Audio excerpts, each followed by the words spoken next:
Thank you. This may be the most important speech I've ever made. I want to provide an update on our ongoing efforts to expose the tremendous voter fraud and irregularities which took place during the ridiculously long November 3rd elections. We used to have what was called Election Day. Now we have election days, weeks and months, and lots of bad things happened during this ridiculous period of time, especially when you have to prove almost nothing to exercise our greatest privilege, the right to vote. As president, I have no higher duty than to defend the laws and the Constitution of the United States. That is why I am determined to protect our election system, which is now under coordinated assault and siege. For months leading up to the presidential election, we were warned that we should not declare a premature victory. We were told repeatedly that it would take weeks, if not months, to determine the winner, to count the absentee ballots, and to verify the results. My opponent was told to stay away from the election. Don't campaign. We don't need you. We've got it. This election is done. In fact, they were acting like they already knew what the outcome was going to be. They had it covered, and perhaps they did, very sadly for our country. It was all very, very strange. Within days after the election, we witnessed an orchestrated effort to anoint a winner, even while many key states were still being counted. The constitutional process must be allowed to continue. We are going to defend the honesty of the vote by ensuring that every legal ballot is counted, and that no illegal ballot is counted. This is not just about honoring the votes of 74 million Americans who voted for me. It's about ensuring that Americans can have faith in this election and in all future elections. Today I will detail some of the shocking irregularities, abuses, and fraud that have been revealed in recent weeks. But before laying out just a small portion of the evidence we have uncovered, and we have so much evidence, I want to explain the corrupt mail-in balloting scheme that Democrats systematically put into place that allowed voting to be altered, especially in swing states, which they had to win.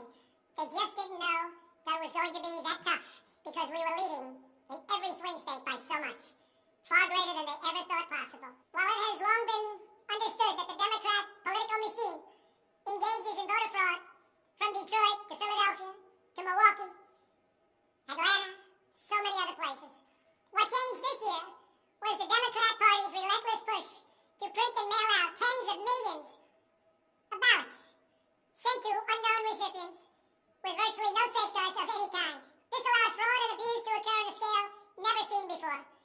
Using the pandemic as a pretext, Democrat politicians and judges drastically changed election procedures just months and in some cases weeks before the election on the 3rd of November. Very rarely were legislatures involved, and constitutionally they had to be involved. But very, very rarely, and you'll see that as we continue to file our suits, it's constitutionally absolutely incorrect what took place, even from a legal standpoint.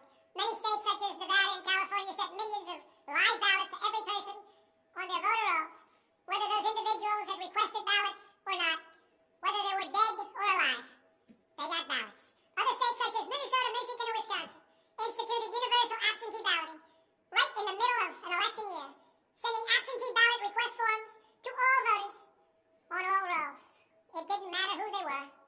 This colossal expansion of mail-in voting opened the floodgates to massive fraud. It's a widely known fact that the voting rolls are packed with people who are not lawfully eligible to vote, including those who are deceased, have moved out of their state, and even are non-citizens of our country. Beyond this, the records are riddled with errors, wrong addresses, duplicate entries, and many other issues.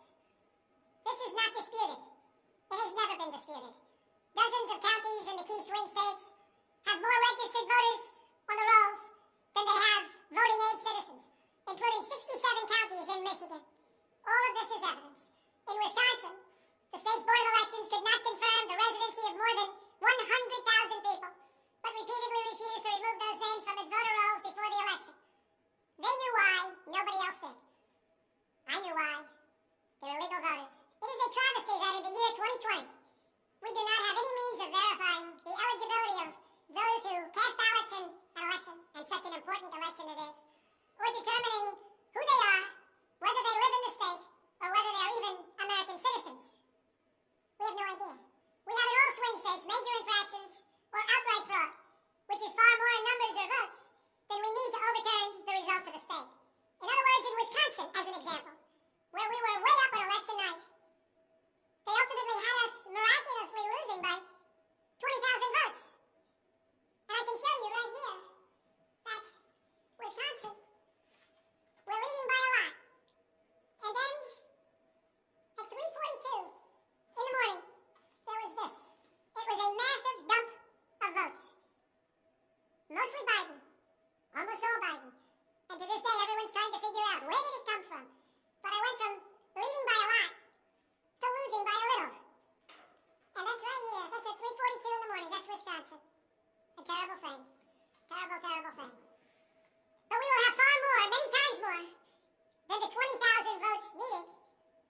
overturn the state. If we are right about the fraud, Joe Biden can't be president. We're talking about hundreds of thousands of votes.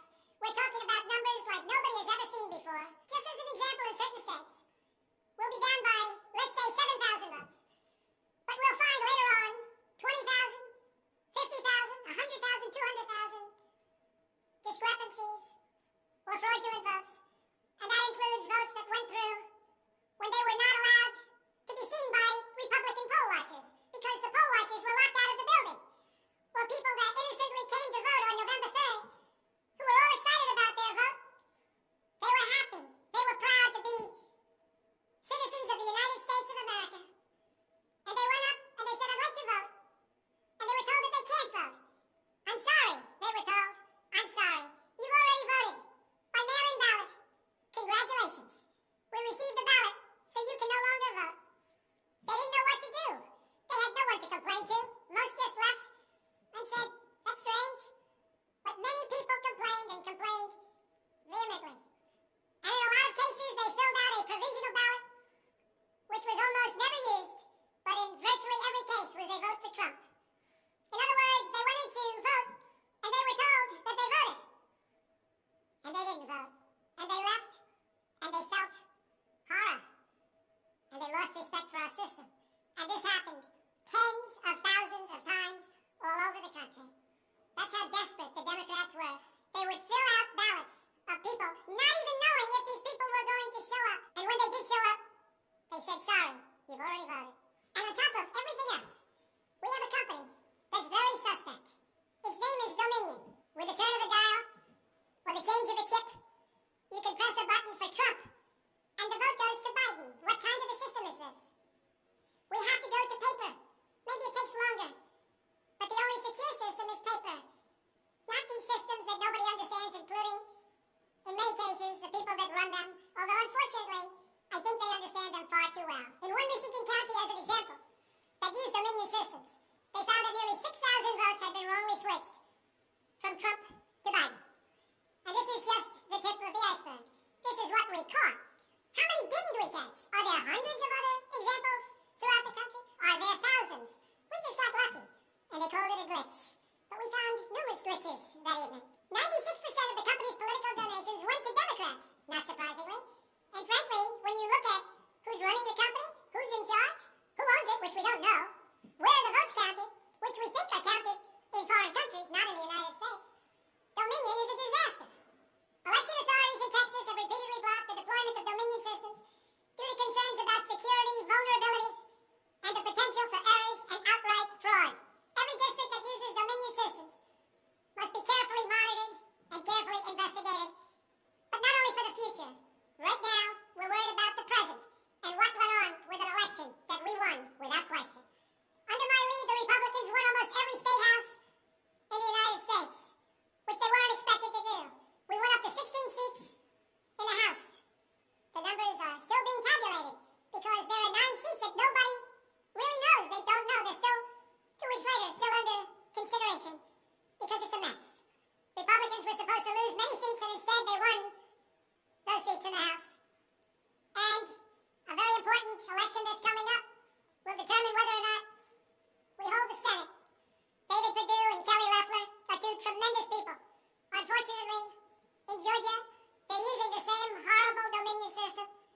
And it's already been out that hundreds of thousands, think of it, hundreds of thousands of absentee ballots have been requested. You check it out, who's requesting those ballots. The difference is, it's one state and we will have our eyes on it like nobody's ever watched anything before because we have to win those 2 Senate seats. The tremendous success we had in the House of Representatives and the tremendous success we've had so far in the Senate, unexpected success, all over the country and right here in Washington. It is statistically impossible that the person, me, that led the charge, lost. The greatest pollsters, the real pollsters, not the ones that had us down 17 points in Wisconsin when we actually won, or the ones that had us down 4 or 5 points in Florida and we won by many points, or had us even and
a check.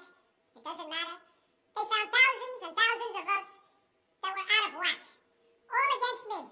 This was during a recount that I didn't even think mattered. They found many thousands of votes, and that recount didn't matter. The one that matters is the one that's going on now. That because of the fact it's so close, they had to, by law, give another recount. But the recount has to be a recount where they check the signatures. Otherwise, they're just checking the same dishonest thing. It won't matter. In this case, the signatures on envelopes are the only thing that is relevant. We will compare the signature on the envelope to the signatures from past elections, and we will find that many thousands of people signed these ballots illegally. The Democrats had this election rigged right from the beginning. They used the pandemic, sometimes referred to as the China virus, where it originated, as an excuse to mail out tens of millions of ballots, which ultimately led to a big part of the fraud, a fraud that the whole world is watching. And there is no one happier right now than China. Many people received 2, 3, and 4 ballots. They were sent to dead people by the thousands. In fact, dead people, and we have many examples, filled out ballots, made applications, and then voted, which is even worse. In other words, dead people went through a process. Some have been dead for 25 years. Millions of votes were cast illegally in the swing states alone. And if that's the case, the results of the individual swing states must be overturned, and overturned immediately. Some people say that's too far out. That's too harsh. Well, does that mean we take a president, and we've just elected a president, where the votes were fraudulent? No, it means you have to turn over the election. And everybody knows, without going much further, and they've seen the evidence, but they don't want to talk about it, what a disaster this election was. A total catastrophe. But we're going to show it, and hopefully the courts in particular, the Supreme Court of the United States will see it, and respectfully, hopefully they will do what's right for our country. Because our country cannot live with this kind of an election. We could say, let's go on to the next one. But no, we have to look also at our past. We can't let this happen. Maybe you'll have a revote, but I don't think that's appropriate. When those votes are corrupt, when they're irregular, when they get caught, they're terminated. And I very easily win. In all states, I very easily win these swing states. Just like I won them at 10 o'clock in the evening of the election. So we're not looking to show you 25 faulty or fraudulent votes, which don't mean anything because it doesn't overturn the state. Or 50 or 100. We're showing you hundreds of thousands. Far more than we need. Far more than the margin. Far more than the law requires. We can show many times what is necessary to win the state. The media knows this, but they don't want to report it. In fact, they outright refuse to even cover it, because they know the result if they do. Even what I'm saying now will be demeaned and disparaged, but that's okay. I just keep on going forward, because I'm representing 74 million people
Can you believe this? These are not the actions of people who want fair elections. These are the actions of people who want to steal elections, who are willing to create fraud.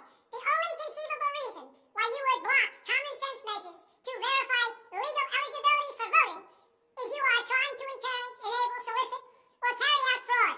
It is important for Americans to understand that these destructive changes to our election laws were not a necessary response to the pandemic. The pandemic simply gave the Democrats an excuse to do what they have been trying to do for many, many years. In fact, the very first bill that House Democrats introduced when Nancy Pelosi became Speaker was an attempt to mandate universal mail-in voting and eliminate measures such as voter ID, which is so necessary. Dramatically eroding the integrity of our elections was the Democrats' number one priority, for a simple reason. They wanted to steal the 2020 presidential election. All of the Democrat efforts to expand mail-in balloting laid the groundwork for the systematic and pervasive fraud that occurred in this election. In Pennsylvania, large amounts of mail-in and absentee ballots were processed illegally and in secret in Philadelphia and Allegheny counties without our observers present. They were not allowed to be present. In fact, they weren't even allowed in the same room. They were thrown out of the building, and they looked from outside in, but they had no way of even seeing because there were no windows, and the windows that were there were boarded up. Democrats even went to the Pennsylvania Supreme Court to block observers from receiving access. There is only one possible reason that the corrupt Democrat political machine would oppose transparency during the vote counting. It's because they know they are hiding illegal activity. It's very simple. This is an egregious, inexcusable, and irreversible harm that stains the entire election. Yet this unprecedented practice of excluding our observers, our vote watchers as some people call them, occurred in Democrat-run cities and key states all across the nation. Here are just some of the additional facts that we've uncovered. Many voters all across Pennsylvania received 2 ballots in the mail, and many others received mail-in ballots for which they never applied. So many got ballots they didn't even know what they were for. And again, so many received more than 1 ballot, in some cases more than 2 ballots. And they happen to be, for the most part, Democrats. In Fayette County, Pennsylvania, multiple voters received ballots that were already filled out. They didn't know what happened. In Montgomery County, Pennsylvania, a poll watcher overheard unregistered voters being told to return later to try to vote under a different name. Tens of thousands of voters across Pennsylvania were treated differently based on whether they were Republicans or Democrats. Voters who submitted flawed ballots in some Democrat precincts were notified and asked to fix their ballots, while Republican precincts, and in particular Republican voters, were not so notified, which plainly violates the Equal Protection Clause of the United States Constitution. If you were a Democrat, we're going to fix up your ballot, make sure it's perfect. If you were a Republican, don't even talk about it. In Michigan, a career employee of the city of Detroit witnessed city workers coaching voters to vote straight Democrat while accompanying them to watch who they were voting for, violating the law and the sanctity of the secret ballot. You can't do that. The same worker says she was instructed not to ask for any ID and not to attempt to validate any signatures. She was also told to illegally backdate ballots, many, many ballots, received after the deadline. This is something that is so unconstitutional. And she estimates that thousands and thousands of ballots were improperly backdated by her and many others. Other witnesses in Detroit also saw election officials counting batches of the same ballots many times, as well as illegally duplicating ballots.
were for Biden. A highly unusual number. In addition, thousands of uncounted ballots were discovered in Floyd, Fayette, and Walton counties weeks after the election. And these ballots were mostly from Trump voters. They weren't counted. They were from Trump voters. In Detroit, everybody saw the tremendous conflict and the horrible way that the two Republican canvassers were treated. So horribly. Because they wouldn't vote when they saw that 71% of the precincts didn't balance. And also, there were more votes than there were voters. Think of that. You had more votes than you had voters. That's an easy one to figure. And by the thousands. In Arizona, in-person voters whose ballots produced error messages from tabulation machines were told to press a button that resulted in their votes not being counted. Also in Arizona, the Attorney General announced that mail-in ballots had been stolen from mailboxes and hidden under a rock. In Clark County, Nevada, where most of the state's voters reside, the standards for matching a signature using the signature verification machine were intentionally lowered to allow large numbers of ballots to be counted that otherwise would never have passed muster. This machine was set at the lowest level. According to one report, in order to test the process, 9 voters in Clark County cast ballots with intentionally incorrect signatures, and 8 of the 9 ballots were accepted and counted. They said you could sign your name as Santa Claus, and it would be accepted. Last week, the Clark County Commission threw out the results of a local election after the registrar reported finding, quote, discrepancies that we can't explain. Also in Nevada, some voters were entered into a raffle for more than a dozen gift cards worth as much as $250 if they could prove they had voted. This took place on Indian reservations. One of the most significant indications of widespread fraud is the extraordinarily low rejection rates for mail-in ballots in many key states. These are the states that I had to win. In swing state after swing state, the number of ballots rejected has been dramatically lower than what would have been expected based on prior experience. That means years and years of voting. In Georgia, just 0.2%, that's substantially less than 1%, of mail-in ballots have been rejected. In other words, almost none have been rejected. They took everything. Nothing was rejected, practically, compared to 6.4% in 2016, and there are those that think that 6.4 was a low number. So think of it, almost none were rejected. And the previous election, 6.4% were rejected. We have seen similar declines in Pennsylvania, Nevada, and Michigan. Ballots weren't rejected, especially if they happen to be in Democrat areas. These irregularities are inexplicable unless there is a deliberate effort to accept ineligible ballots or fraudulent ballots. In Pennsylvania, the Secretary of State and the state Supreme Court, in essence, abolished signature verification requirements just weeks prior to the election in violation of state law. You're not allowed to do that. It has to be approved by the legislature. A judge can't do it, a state can't do it, an official can't do it. The only one that can do it is the legislature. The reason for this is clear. They were not verifying signatures because they know the ballots have not been filled out by the voters in whose names they were cast. In other words, people fill them out that had nothing to do with the names on the ballot. A simple recount of the ballots under these circumstances only compounds the fraud. The only way to determine whether there was an honest vote is to conduct a full review of the envelopes in the relevant states. You will find that many of them, tens of thousands, have fraudulent signatures. A full forensic audit is required to ensure that only illegal ballots from lawfully registered voters that were properly cast are included in the final count. This election is about great voter fraud. Fraud that has never been seen like this before. It's about poll watchers who were not allowed to watch. So illegal. It's about ballots that poured in, and nobody but a few knew where they came from, but they were counted, and they weren't for me. It's about big leads on election night. Tremendous leads. Leads where I was being congratulated for a decisive, easy victory. And all of a sudden, by morning or a couple of days later, those leads rapidly evaporated. It's about numbers of ballots that were sent that nobody knew where they came from. It's about machinery that was defective. Machinery that was stopped during certain parts of the evening, miraculously to open with more votes. It was about many other things. But above all, it was about fraud. This election was rigged. Everybody knows it. I don't mind if I lose an election, but I want to lose an election fair and square. What I don't want to do is have it stolen from the American people. That's what we're fighting for, and we have no choice to be doing that. We already have the proof, we already have the evidence, and it's very clear. Many people in the media, and even judges so far, have refused to accept it. They know it's true, they know it's there, they know who won the election, but they refuse to say, you're right. Our country needs somebody to say you're right. Ultimately, I am prepared to accept any accurate election result, and I hope that Joe Biden is as well. But we already have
regulation cuts, the biggest in history. We rebuilt our military. We took care of our vets like never before. Space Force, and so much more. But then they went on to say, as big and as important as these events were, the single greatest achievement in your presidency will be exactly what you're doing right now. Voter integrity for our nation. It's more important than any of the things that we discussed. If we don't root out the fraud, the tremendous and horrible fraud that's taken place in our 2020 election, we don't have a country anymore. So with the resolve and support of the American people, we will restore honesty and integrity to our elections, and we will restore trust in our system of government. Thank you.